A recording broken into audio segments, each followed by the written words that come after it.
Halo teman-teman, kembali lagi bersama aku di Kimchi, Kimia Ceria. Di video sebelumnya, kita sudah membahas fenomena sifat koligatif larutan yang pertama, yaitu konsentrasi larutan. Nah, di video hari ini, kita akan membahas fenomena yang kedua, yaitu macam-macam sifat koligatif larutan.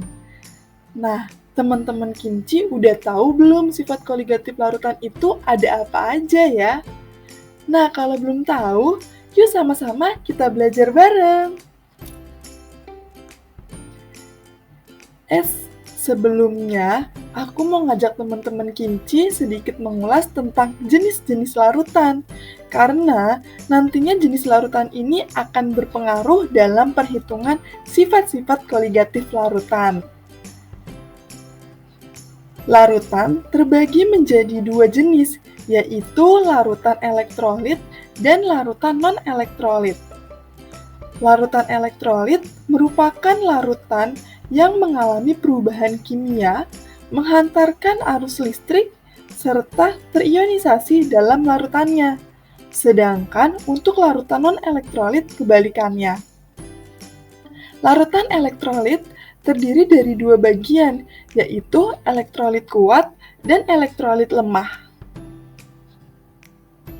Untuk membedakan larutan elektrolit kuat, elektrolit lemah, dan non-elektrolit digunakan derajat disosiasi atau alfa. Derajat disosiasi merupakan fraksi molekul yang terdisosiasi.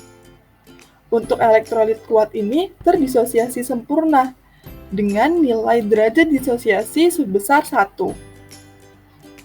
Untuk elektrolit lemah terdisosiasi sebagian dengan derajat disosiasi lebih besar dari 0 dan lebih kecil dari 1. Untuk non-elektrolit tidak terdisosiasi dengan derajat disosiasinya 0. Hal ini berkaitan dengan faktor Van Hoff, di mana rumus untuk menghitung faktor Van Hoff yaitu I sama dengan 1 plus N-1 kali alfa. I faktor Van Hoff, N jumlah kation dan anion, alfa derajat disosiasi. Contohnya, pada natrium klorida atau NaCl terurai sempurna di dalam air. Berapakah nilai faktor Van Hoff-nya?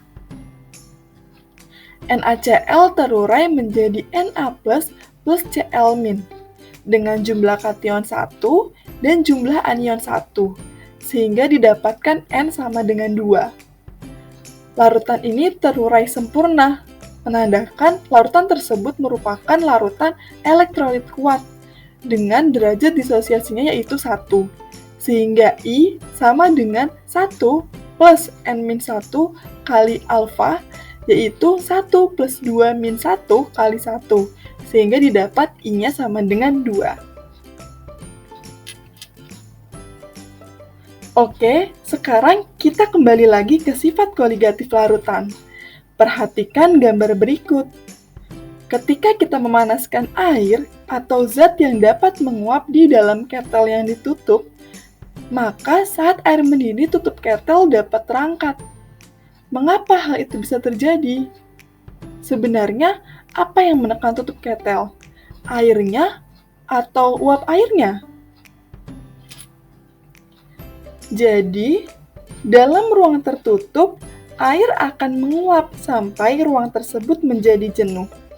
Penguapan ini disertai dengan pengembunan, sehingga menyebabkan adanya kesetimbangan antara air dan uap air. Terjadinya uap air ini menyebabkan tekanan yang menekan ketel. Saat air mendidih pada suhu 100 derajat Celcius, air banyak yang menguap, sehingga tekanan yang ditimbulkan lebih besar dan tutup ketel pun terangkat. Tekanan yang ditimbulkan oleh uap jenuh air ini disebut tekanan uap jenuh air. Besarnya tekanan uap jenuh bergantung pada jenis zat dan suhu. Misalnya pada garam, Garam merupakan zat yang sukar menguap, sehingga memiliki uap yang lebih kecil daripada ether yang mudah menguap. Lantas, apa yang terjadi bila ke dalam pelarut ditambahkan zat terlarut yang sukar menguap? Jika zat yang dilarutkan sukar menguap atau tidak mudah menguap, maka yang menguap adalah pelarutnya.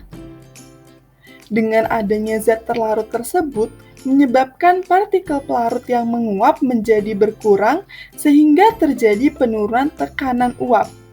Atau bisa dikatakan bahwa tekanan uap larutan kurang dari tekanan uap pelarut murninya. Jadi, ini dia sifat koligatif larutan yang pertama, yaitu penurunan tekanan uap. Lalu, bagaimana rumus penurunan tekanan uap? Penurunan tekanan uap yang terjadi merupakan selisih dari tekanan uap jenuh pelarut murni atau PO dengan tekanan uap larutan atau P, sehingga didapatkan rumus delta P sama dengan PO min P.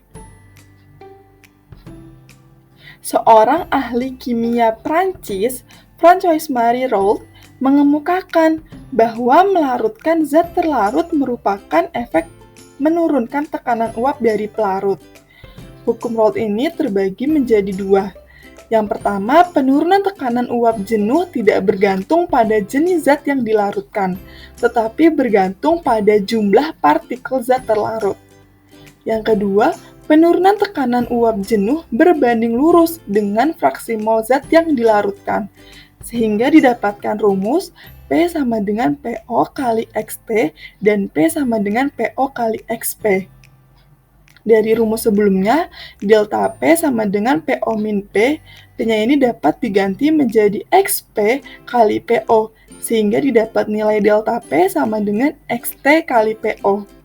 Dengan delta P penurunan tekanan uap, P tekanan uap larutan jenuh, PO tekanan uap pelarut murni, XT fraksi mol zat terlarut, dan XP fraksi mol pelarut. Nah, biar lebih paham lagi, kita bahas contoh soal yuk teman-teman kimchi. Soal yang pertama, tentukan tekanan uap larutan jika 100 gram sukrosa Mr342 dilarutkan dalam 500 gram air pada suhu 25 derajat Celcius. Tekanan uap air jenuh sebesar 23,76 mmHg. Nah, yang pertama kita mencari jumlah mol sukrosa dengan rumus gram per mr, yaitu 100 gram per 342 gram per mol, sehingga didapat 0,29 mol sukrosa. Yang kedua, mencari mol NH2O dengan rumus gram per mr 500 gram per 800 gram per mol, sehingga didapatkan mol H2O sebesar 27,77 mol. Kemudian kita mencari nilai XP dari NP per NT plus NP. 27,77 mol dibagi 27,77 ditambah 0,29, sehingga nilai XP-nya 0,989. Kemudian kita mencari tekanan uap larutannya dengan rumus XP kali P0. P sama dengan 0,989 dikali 23,76 mmHg, sehingga didapatkan nilai 23,514 mmHg. Yang kedua, tentukan penurunan tekanan uap jenuh larutan 10% massa glukosa C6H12O6 dalam air. Jika diketahui tekanan uap air pada suhu 25 derajat Celcius adalah 24 mmHg. Nah, dalam hal ini larutannya encer, sehingga nilai NT plus NP dapat dianggap sama dengan NP.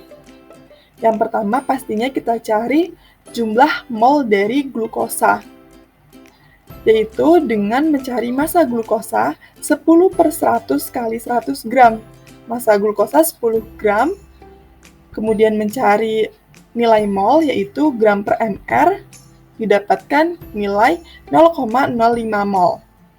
Untuk massa air, 100 dikurang 10 sama dengan 90 gram, didapatkan mol air sebesar 5 mol. XT sama dengan NT per NP. XT 0,05 mol dibagi 5 mol, sehingga XT 0,01.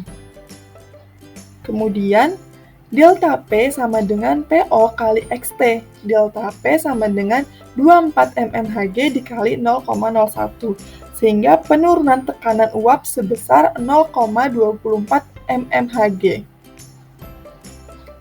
Kemudian, ada nggak sih aplikasi penurunan tekanan uap larutan dalam kehidupan? Nah, ada nih guys. Yang pertama, wisata air kolam apung. Kolam apung memiliki kadar garam yang sangat tinggi, bahkan 10 kali lipat lebih tinggi dibanding kadar garam rata-rata di laut. Sehingga kolam ini memiliki pelarut yang sukar menguap serta konsentrasi zat terlarutnya yang sangat tinggi. Makanya pas kita berenang di sini akan mengapung dan tidak tenggelam. Yang kedua, cara memperoleh benzina murni. Nah, benzina murni ini didapatkan dengan menggunakan pemisahan campuran dengan distilasi bertingkat. Prinsip yang digunakan yaitu perbedaan tekanan uap antara zat terlarut dengan zat pelarut. Nah, sekian video hari ini. Belajar memang melelahkan ya teman-teman. Namun, akan lebih melelahkan lagi jika saat ini kamu tidak belajar. Makanya, kamu harus belajar dan bersungguh-sungguh. FYI, buat teman-teman kimchi yang mau belajar penurunan tekanan uap lebih lanjut, bisa klik link rujukan di description box. Dan yang mau berlatih soal juga bisa loh, tinggal klik link latihan soal di description box juga. Jangan lupa like, comment, share, and subscribe. Thank you for watching. See you!